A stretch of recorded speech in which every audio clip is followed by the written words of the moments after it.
Les sous-marins sont d'immenses navires construits pour résister à la pression intense des profondeurs marines. Il se trouve que là-bas, contrairement aux idées reçues, ce ne sont pas les gros animaux qu'il faut craindre, mais les petits fauteurs de troubles. Avant de descendre dans les profondeurs, il faut équiper le sous-marin de toutes sortes d'aliments, des boîtes de conserve, des produits surgelés et quelques produits frais, dont beaucoup de pommes de terre. Surprise! Parmi ces sacs de pommes de terre, il y a peut-être des mouches à fruits qui ne demandent qu'à participer à l'aventure et à fonder leur propre famille.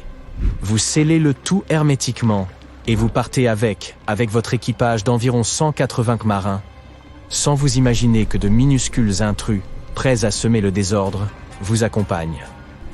Une fois que les mouches à fruits commencent à se multiplier, il est impossible de leur échapper.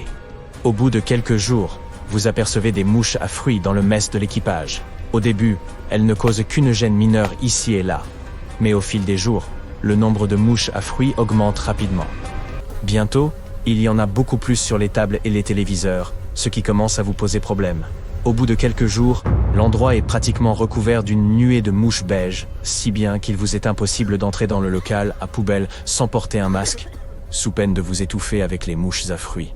Le spécialiste culinaire en chef tente de se débarrasser des mouches à l'aide d'un aspirateur à main.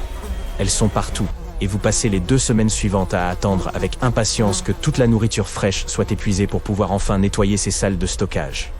Enfin, vous et votre équipe élaborez un plan pour éliminer soigneusement les déchets et nettoyer le réservoir de stockage des déchets. D'ailleurs, vous vous demandez peut-être où se trouve la déchet des sous-marins.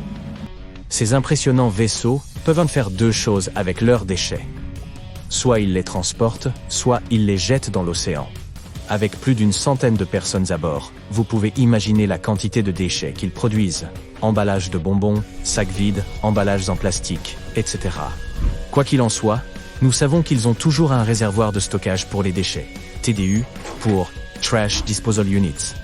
Il s'agit d'une sorte de long tube, avec un robinet à boisseau, qui s'ouvre sur l'océan. L'équipage dépose ses déchets dans ce réservoir métallique spécial, et une fois que celui-ci est plein, le couvercle est fermé, et le réservoir est libéré dans l'océan et coule jusqu'au fond. La vie quotidienne sur un sous-marin est très particulière. Prenons l'exemple de la lessive. Il ne s'agit pas du lavage classique et routinier, tel que vous le connaissez. Le système d'approvisionnement en eau est unique, ce qui ajoute une touche extraordinaire à cette tâche. En effet, l'équipage ne peut pas utiliser d'eau salée pour les machines à laver. Il récupère donc de l'eau de mer, la purifie et la désalinise, avant que son eau puisse être utilisée, que ce soit pour la lessive, la douche et même le robinet de la cuisine. Chaque membre de l'équipage reçoit son propre sac à linge personnalisé et joue à tour de rôle le rôle de maestro de la machine à laver. Le stockage et l'élimination des déchets font donc partie des aspects les plus étranges de la vie quotidienne à bord d'un sous-marin.